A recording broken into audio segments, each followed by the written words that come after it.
우리가 계속해서 요한일서를 묵상하고 있습니다. 오늘은 두 번째 시간, 그리스도가 사신 것처럼 우리도 라는 제목을 가지고 요한일서 2장 1절부터 6절의 말씀 함께 나누도록 하겠습니다. 제가 봉독하겠습니다. 나의 자녀들이여, 나는 여러분이 죄를 짓지 않기를 바라는 오직 한 마음에서 이 글을 쓰고 있습니다. 그러나 혹시 여러분이 죄를 지었더라도 아버지 앞에서 변호해 주실 분이 계십니다. 그분은 모든 면에서 의로우시고 하나님을 기쁘시게 해드리는 예수 그리스도이십니다.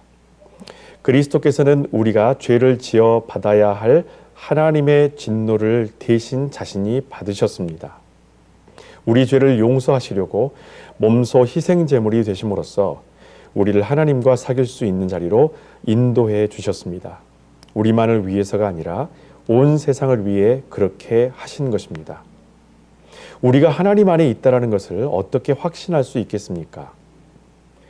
우리 자신을 들여다볼 때 참으로 하나님께서 원하시는 대로 살고 있다고 말할 수 있겠습니까?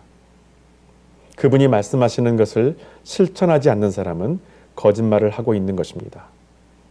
하나님의 말씀을 실천하는 사람들은 더욱더 하나님을 사랑하는 이를 익히게 됩니다.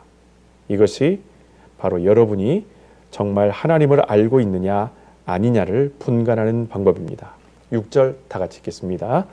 누구든지 자기가 하나님 안에 살고 있다고 말하는 사람은 그리스도께서 사신 것처럼 살아야 합니다. 아멘. 말씀을 준비하면서 이렇게 성전에 혼자 앉아서 이렇게 잠잠히 기도하는데 갑자기 성령께서 이런 질문을 저한테 하시는 거예요. 조 목사야, 너는 요한일서 말씀을 왜 전하느니? 너는 왜 요한일서 말씀을 전하는가? 이 질문을 받았었을 때 가장 먼저 요한일서에 있는 이 말씀이 먼저 떠올랐습니다. 1장 4절에 있는 말씀 있죠. 여러분이 이 편지에서 내가 말하는 대로 따르고 실행한다면 우리 모두 기쁨이 충만하게 될 것입니다. 아멘. 저는 이 말씀이 떠오르면서 저도 모르게 기도하는 가운데 제 입가에 얇은 미소가 지어졌습니다. 이 스스로 대견해서가 아니고 이 복음을 듣는 우리 모두가 영광의 그 이름을 찬양하며 송축하게 될 것이라는 것을 제가 확신했기 때문에 너무 기쁜 나머지 그 기도의 시간이 너무 감사했었습니다. 저는 우리가 전하는 이 복음을 듣는 모든 사람들이 이 복음으로 기쁨이 충만하고 그 기쁨이 회복되어지길 원합니다. 여기서 조금 더 욕심을 내본다면 우리가 이 말씀대로 살아갈 때에 얻게 되는 그 기쁨은 사실 단순히 기쁘다라는 감정으로 멈추지 않고 그것을 뛰어넘어서 담대함으로 우리를 세상 가운데에서 승리케 하실 줄을 믿습니다. 말씀대로 사는 기쁨을 경험하게 될 때 여러분, 우리는 그때 비로소 시편 시인의 이 마음을 100% 공감하게 될 것입니다. 시편 119편 105절에 있는 말씀, 시인은 이렇게 얘기합니다. 주의 말씀은 내 발의 등이요 내 길의 빛이니이다 라고 노래합니다. 내 삶 속에서 내가 가야 될 모든 길이 물론 대낮처럼 밝을 때도 있지만 대낮처럼 밝다고 해서 모든 길이 밝은 것은 아닙니다. 어둡다고 해서 캄캄해서 절대로 못 가는 길도 아닙니다. 주님의 말씀이 내 발의 등이요 내 길의 빛이 된다면 낮이 되었든 밤이 되었든 우리는 우리가 가야 할, 우리가 반드시 걸어가야 할 그 길을 주 예수 그리스도를 통해서 이 말씀 되시는 생명 되시는 주님을 통해서 우리는 보게 된다는 것입니다. 그러니 이 말씀이 내 안에 들어왔었을 때 그 발걸음이 얼마나 기쁘며 이 말씀이 나와 함께 하실 때 얼마나 세상을 향해서 우리는 더욱더 담대해질지는 경험해 본 사람들은 이미 다 알고 있는 기쁨인 줄로 믿습니다. 여러분, 그래서 말씀은 우리에게 확신에 대한 기쁨을 줌과 동시에 그 기쁨이 가져다주는 담대함으로 이 세상을 이길 수 있게 우리를 다시 한번 일으켜 세워줍니다. 이 믿음과 확신이 여러분 제 마음 안에 감사함으로 그리고 기쁨으로 다가오면서 저는 그 순간부터 은혜의 도전에 빠져들게 됩니다. 주님께서 저를 이 자리 가운데 만나주시는 가운데 이 마음을 품게 해주시고 그 마음 속에서 그렇게 부어주신 마음 가운데서 이렇게 저에게 다시 한번 도전하게 하십니다. 그것은 너는 성경의 어떤 말씀을 보든 기뻐하고 감사할 수 있는가라는 겁니다. 여러분, 때로 말씀을 보게 되면은 책망도 있고 회초리도 있습니다. 그럴 때마다 저는 이런 생각이 듭니다.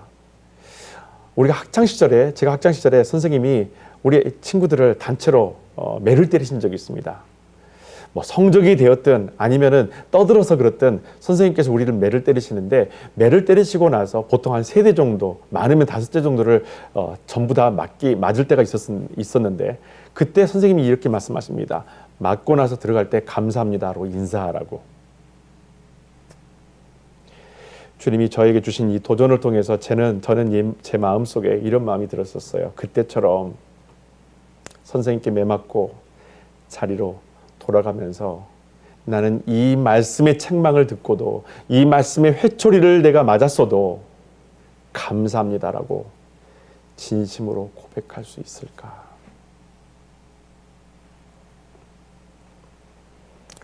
왜 이런 도전이 오는 줄을 저는 이제는 알겠습니다. 여러분, 우리는 주님의 은혜와 말씀이 필요한 죄인들입니다.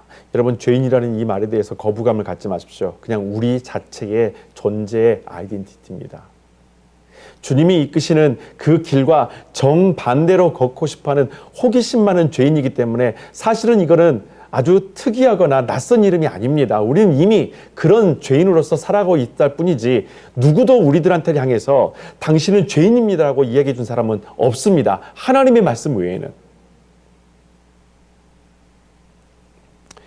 여러분, 우리 삶의 전부가 되시는 예수가 아니고는 우리는 세상에서 안정적으로 방황하는 죄인의 삶을 아주 당연시 여기며 살아갈 것입니다. 잘못 가고 있는데도 불안함을 느끼지 않고 각기 자기 소견에 옳은 대로 살아가면서도 늘 불만과 불안이 가득한 아주 불완전한 피조물이 바로 저와 여러분이라는 것입니다. 제가 이렇게까지 말씀드리는 것은 철저히 인정하자라는 것입니다. 변명 따위는 다 던져버리고 내 안에 주의 말씀이 없었다라고 그냥 철저하게 그냥 인정했었으면 좋겠습니다. 인정하지 않기 때문에 말씀을 보지 않았던 것이고, 말씀을 보지 않았기 때문에 인정한다라는 말이 무슨 뜻인지 모르고 우리는 지금까지 살아왔었다라는 거예요. 여러분, 제가 오래전에는 이런 류의 어떤 기초적인 신앙의 기본 자세마저도 사실은 제 안에서 정리되지 않았었습니다.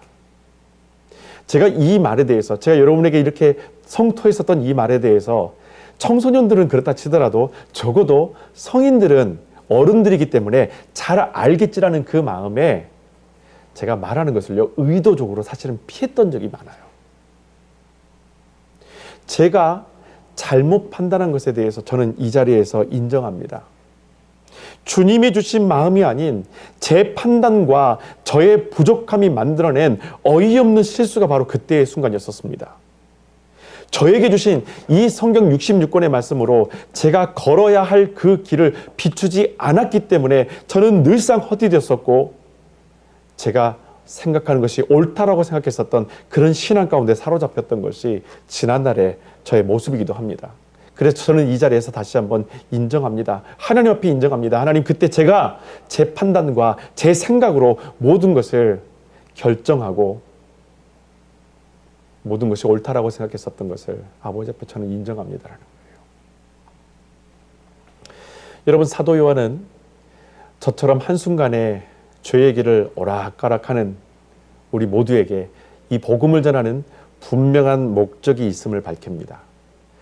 포괄적으로는 이 말씀을 통해 진정한 기쁨을 되찾는 것이고, 그 기쁨이 회복되어지도록 구체적으로 우리에게 방향성을 이 시간에 제시합니다. 먼저 1절에 나와 있는 1절 앞부분에 보면 이렇게 시작되죠.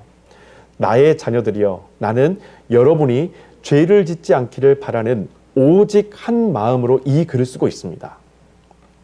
요한이 지금 써내려가고 있는 이 편지, 이 서신서에 요한은 한 글자 한 글자 이런 마음을 담았어요. 나의 자녀들이요. 여기서 말하는 나의 자녀들이라는 이 표현은 당시 요한이 상당한 나이가 들어섰을 때였었습니다. 그 들어섰던 그 연로한 나이에도 불구하고 나이가 많이 들게 되면은 의식도 흐려지고 판단도 흐려지게 되는데, 요한은 예수 그리스도의 복음을 통해서 흐트러지지 않는 그 마음을 가지고, 그리고 나이가 들었었을 때 다른 사람 위에 군림하려고 했었던 그런 교만도 사라진 채 누군가를 정말로 사랑하는 그 귀한 마음을 가지고 요한은 이렇게 이 편지를 써내려갔다라는 거예요. 나는 여러분이 죄를 짓지 않기를 바라는 오직 한 마음으로 이 글을 쓰고 있습니다. 요한은 분명하게 우리가 죄를 짓지 않기를 바라는 마음에 지금 이 편지를 써내려가고 있다고 말을 해요. 저는 요한 서신을 보면서 요한이 이 편지의 글자 하나하나를 얼마나 귀하게 아껴 쓰고 있는지를 알 수 있었습니다. 내가 쓴 글자 하나하나가 영혼을 살린다라는 믿음과 소명을 가진 사람이 사도 요한이었다라는 거예요.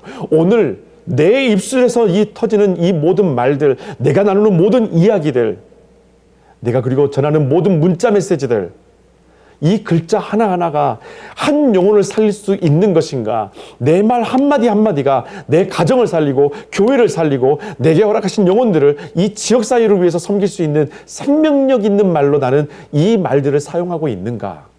저는 사도 요한을 통해서, 그리고 요한서신을 통해서 다시 한번 이런 생각을 해봅니다. 요한의 바람은 죄를 최대한 줄이는 것이 아니라 죄를 짓지 않는 것에 있었습니다. 그렇게 귀하게 편지를 썼던 요한의 마음 가운데는 어떻게 하면 이 죄를 예전보다는 조금 더 줄여볼까? 이것이 아니라, 그래, 우리가 죄를 짓지 않는 것이 하나님의 사람으로서 우리가 사는 당연한 우리의 모습이라고 그는 생각하면서 주님께서 주셨던 이 말씀, 이 복음을 써내려갔다는 거예요. 여러분, 우리가 신앙생활을 하는 목적은 죄를 덜기 위한 것이 아닙니다. 그것은 예수 그리스도의 십자가와 부활을 잘못 이해한 거예요. 로마서 8장 7절부터 8절에 보면은 이런 말씀이 있어요. 육신의 생각은 하나님을 대적하는 것이라고 이야기합니다.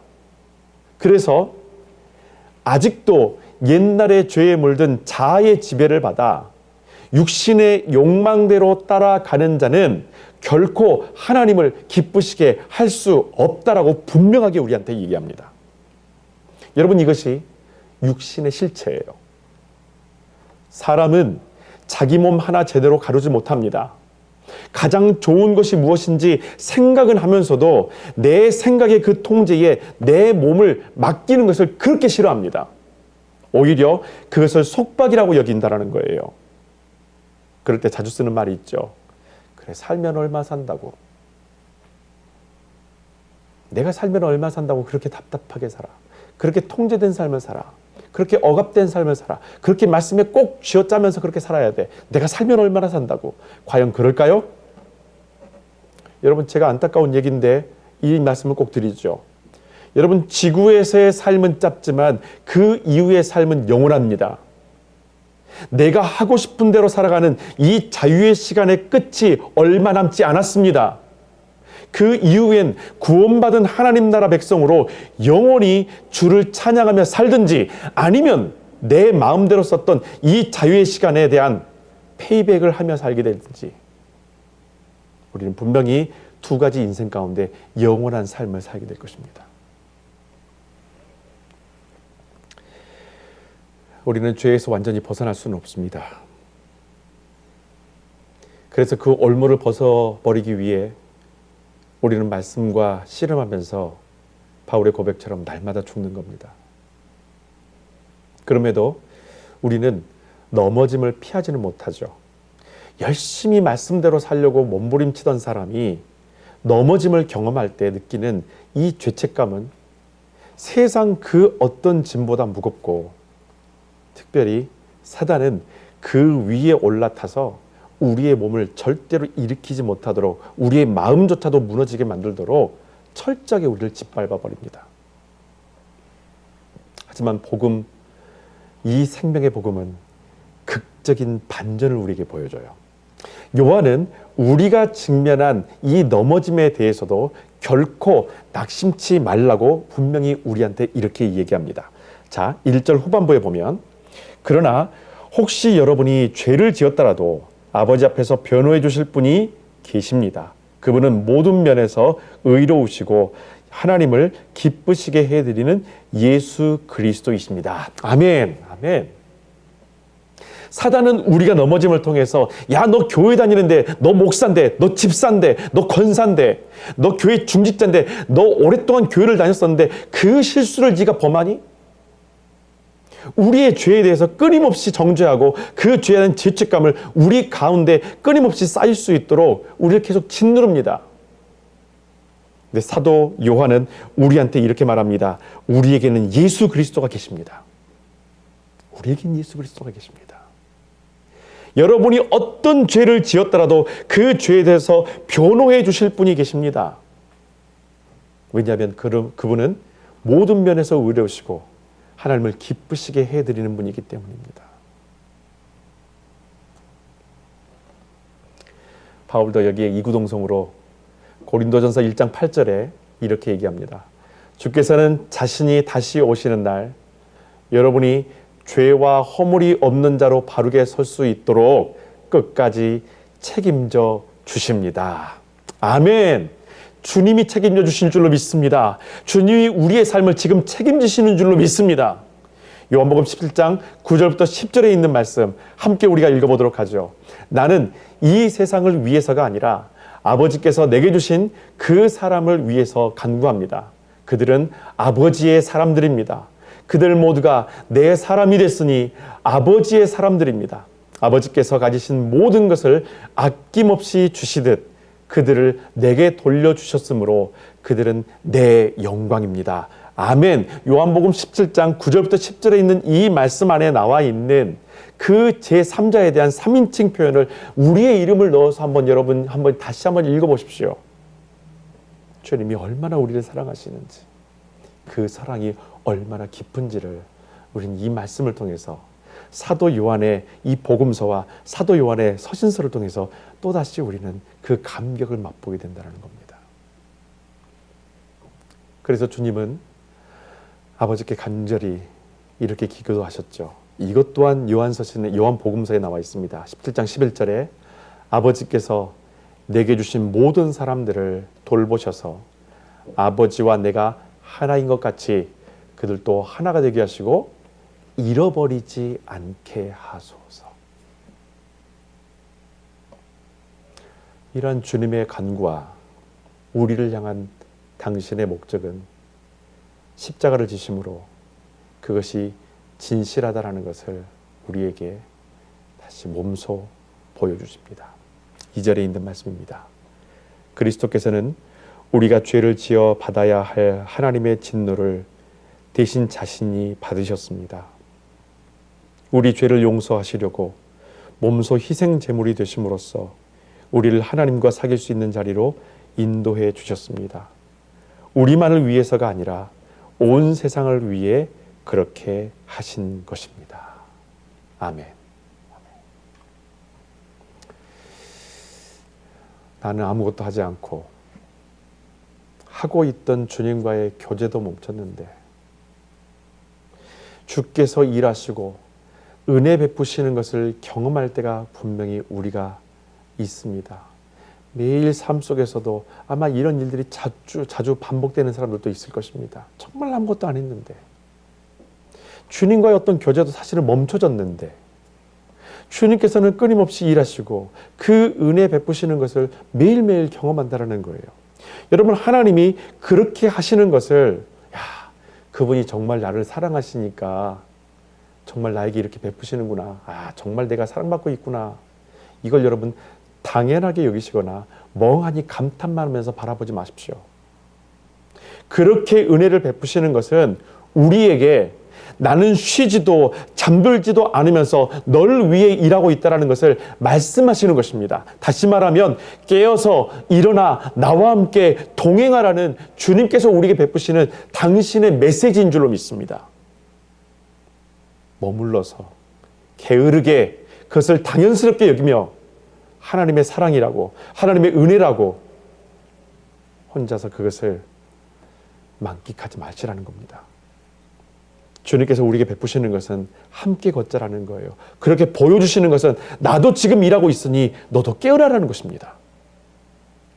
여러분, 이렇게 놀라운 은혜 가운데 서 있는 우리를 향해서 사도 요한은 깊은 사랑의 마음으로 우리에게 두 가지 질문을 던집니다. 3절에 있는 말씀입니다. 첫 번째는 이거예요. 우리가 하나님 안에 있다라는 것을 어떻게 확신할 수 있겠습니까? 우리가 하나님 안에 있는 것을 어떻게 여러분들은 확신할 수 있습니까? 두 번째는 우리 자신을 들여다볼 때 참으로 하나님께서 원하시는 대로 살고 있다고 말할 수 있겠습니까? 내 자신을 스스로 되돌아볼 때에 정직하게, 글쎄요, 얼마만큼 정직하게 이야기할 수 있을지 모르겠지만 참으로 하나님께서 원하시는 대로 내가 그렇게 살고 있다고 나는 말할 수 있는가? 여러분, 이 질문을 여러분들의 눈에 아주 잘 보이는 곳에 이번 한 주간 동안 붙여놓으시고 곰곰이 한번 묵상해 보셨으면 좋겠어요. 우리는 하나님 안에 있는 것을 나는 어떻게 확신하고 있는가?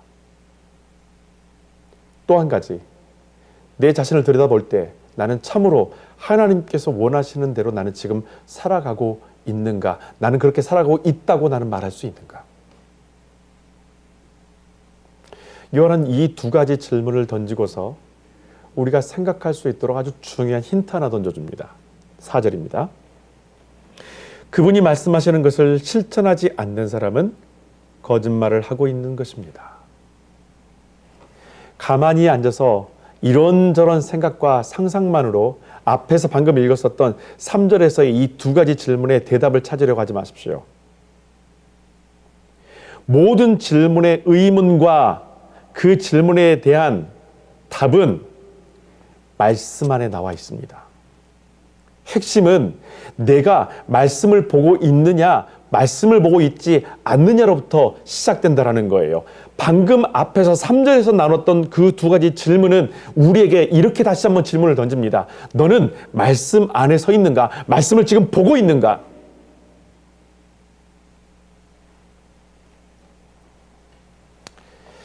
여러분을 마주보지 못하고 제가 지금 이렇게 카메라만 바라보면서 설교하는 것이요, 사실 무척 힘들어요. 저희 교회에서 유일하게 설교자랑 직접 대면하면서 매주일 설교를 듣고 있는 게 이 카메라입니다. 근데 제가 이런 생각을 한번 해봤어요. 이쯤 되면 카메라가 아멘이라고 한마디로 좀 했으면 좋았을 텐데 아무런 교감이 느껴지지 않는 거예요. 여러분, 말씀은 내가 주님과 1대1로 마주보는 것과 같습니다. 서로를 마주보면서 대화하고 예배하는 것이 사실은 말씀 묵상이에요. 저 카메라만 보면서 제가 설교하는 것이 아니라 이 앞에 함께 여러분과 함께 주님께서 주셨던 이 말씀들을 함께 나누고 함께 아멘으로 함께 주께 영광 올려드리며 기도하고 주의 뜻을 구하는 것이, 그것이 바로 말씀 나눔입니다. 여러분, 우리가 나누는 말씀 묵상, 우리가 골방에서 내 삶 속에서 나누는 말씀 묵상, 주님을 대면하는 것입니다. 책을 보는 것이 아니라는 거예요.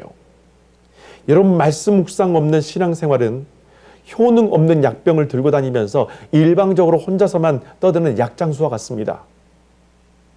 모든 판단과 행함의 근간이 어디 있습니까? 이 성경에 있는 줄로 믿습니다. 답을 여기서 찾으십시오. 여러분, 사도 요한은 이 부분에 대한 아주 명쾌한 대답을 우리에게 오늘 제시합니다. 5절에 있는 말씀 함께 읽겠습니다. 하나님의 말씀을 실천하는 사람들은 더욱더 하나님을 사랑하는 일을 익히게 됩니다. 이것이 바로 여러분이 정말 하나님을 알고 있느냐 아니냐를 분간하는 방법입니다. 아멘. 말씀을 읽고 그 말씀대로 순종하며 살아가는 사람은 하나님을 사랑하고 그를 온전히 신뢰하는 사람인 줄로 믿습니다. 내가 하나님이 어떤 분인가를 아느냐를 분간할 수 있는 것은 그 말씀대로 신천하면서 사는지를 들여다보면 분명하게 알 수 있습니다. 그래서 초대교회 시절에 믿음의 증인들은 이런 삶이 모든 사람들에게 다 노출될 수밖에 없었다라는 거예요. 그 말씀대로 살아갈 수밖에 없었고 그 말씀대로 사는 것이 당연했었기 때문에 내가 지금 살아가고 있는 이 모습이 맞는 것인가 옳은 것인가를 여러분 말씀을 통해서 다시 한번 재확인하시라는 겁니다. 내가 주님과 함께하는 것이 지금 주님과 함께 걷고 있는 것이 그리고 내가 주님과 함께 살아가는 이 모습에 대한 모든 것들이 믿음에 대한 확신감이 나오는 것인가 아니면 내 생각인가를 이 말씀을 통해서 재확인하실 수 있습니다. 여러분 요한은 믿음의 삶에 대한 성경적 방향성을 제시함과 동시에 우리에게 삶의 숙제도 동시에 던져줍니다. 6절 다 같이 읽읍시다. 누구든지 자기가 하나님 안에 살고 있다고 말하는 사람은 그리스도께서 사신 것처럼 살아야 합니다. 다시 한번 6절 읽겠습니다. 누구든지 자기가 하나님 안에 살고 있다고 말하는 사람은 그리스도께서 사신 것처럼 살아야 합니다. 아멘. 그리스도께서 사신 것처럼 우리도 그렇게 살 수 있을까요? 여러분 사단은 우리에게 절대로 못한다라고 엄두도 내지 말라고 말합니다. 마치 그것을 겸손인 양 우리를 많이 염려해주고 생각해주는 것처럼 만류합니다. 야 그렇게 살 수 없어. 너 인간이잖아. 야 엄두도 내지 마. 절대 너 못해. 그거는 교만이야. 여러분 만약에 사단의 이런 유혹이 맞다면 예수님은 죄로 가득한 이 땅에 절대로 오시지 않으셨을 겁니다. 주님은 완전한 인간의 몸으로 오셔서 하나님이 자기 백성에게 주신 그 율법을 어떻게 지키시는지를 몸소 우리에게 보여주셨다는 거예요. 똑같은 인간의 몸으로 고통도 배고픔도 외로움도 느낄 수 있는 똑같은 그 몸을 가지고 오신 예수 그리스도를 통해서 하나님의 말씀을 사람이 어떻게 지켜낼 수 있는가?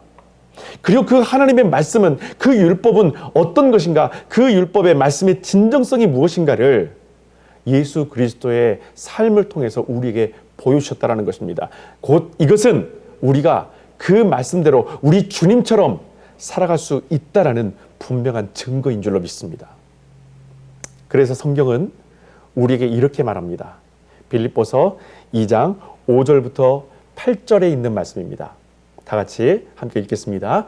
그리스도 예수께서 여러분에게 보여주신 자세를 본받으십시오.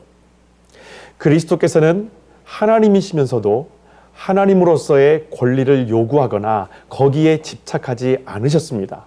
오히려 그 큰 능력과 영광을 버리고 종의 형상을 취하여 우리와 똑같은 인간이 되셨습니다. 아니, 훨씬 더 자기를 낮추어 죄인처럼 십자가에서 죽으셨습니다.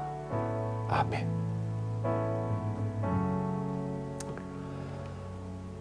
며칠 전에 둘째 아들이 아침 식사를 마칠 무렵에 아빠 엄마한테 이런 질문을 하는 거예요. 만약 우리의 기억이 다 지워지지 않는 상태에서 과거로 돌아간다면 아빠 엄마 어떨 것 같으세요? 근데 이 녀석이 여기다가 하나의 조건 하나를 또 붙여요. 그때 저랑 형아가 아직 없는 상태예요. 그때로 돌아가시게 된다면 아빠 어떠실 것 같아요? 저는요, 그 질문을 듣자마자 다른 것은 생각나지 않고 이것 한 가지만 떠올랐습니다. 그래서 저는 곧바로 이렇게 대답을 했어요. 나는 아빠는 그립고 슬플 것 같아. 너희 둘이 너무 보고 싶어서.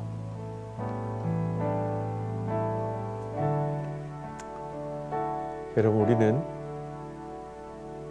자신의 실수를 안타까워하면서 과거로 돌아갈 수 있다면 이런 불가능한 어떤 미련을 상상할 때가 있습니다. 그런데 여러분 돌이켜보면 지금 내 자신의 이 부족함을 알게 하신 지금 이 순간이 우리가 되돌리고 싶은 과거보다 더 귀하고 찬란한 은혜의 시간이 아니겠습니까? 말씀을 통해서 나의 부족함을 알게 하신 바로 지금 이 순간이 우리의 인생의 가장 행복한 순간입니다. 저는 이 시간을 되돌리고 싶지 않습니다. 물론 제가 했었던 모든 과거의 실수들, 잘못된 모든 행동들 부끄럽기 짝이 없습니다. 그러나 돌아가지 않아도 됩니다. 왜? 우리는 그들을 회개할 수 있으니까. 회개함을 통하여서 주님께서 주홍과 같은 우리 죄를 깨끗게 하신다고 약속해 주셨기 때문에 우리는 과거로 돌아갈 필요가 없습니다. 후회하는 시간으로 돌아갈 필요가 없습니다. 그것을 알게 하시고 그걸 깨닫게 하시고 기도하게 하시고 회개하게 하신 이 순간이 우리 인생에 있어서 가장 최고의 순간인 줄로 믿습니다. 아빠로서, 목사로서, 남편으로서, 자식으로서 부족하고 후회되는 일 참 많죠. 하지만 그 부족함을 깨닫게 해주신 것이 은혜인 줄로 믿습니다. 주님 안에 거함으로 그것을 깨닫게 하신 우리 하나님께 영광과 존귀와 찬양을 올려드리고 싶습니다. 요한일서 전체에 사도 요한이 그려놓은 밑바탕의 배경, 그 이미지는요, 하나님은 사랑이십니다라는 거예요. God is love. 그 배경 위에 성도들을 향한 사도의 마음과 하나님 나라의 복음을 그는 촘촘하게 그려나갑니다. 오늘 우리가 묵상한 이 말씀들도 하나님이 사랑이심을 그대로 드러냅니다. 매일 주시는 생명의 말씀을 붙들고 그리스도가 사신 것처럼 우리도 영원한 생명의 길을 걸어가는 이 땅의 거룩한 나그네가 되시기를 부탁드립니다. 이 시간 우리 함께 잠잠히 그리스도처럼 우리도 신실하게 말씀에 순종하며 살아가는 주의 자녀가 되도록 성령님의 도우심을 간구하면서 함께 기도하며 나아가겠습니다. 함께 기도하겠습니다. 여호와 아버지,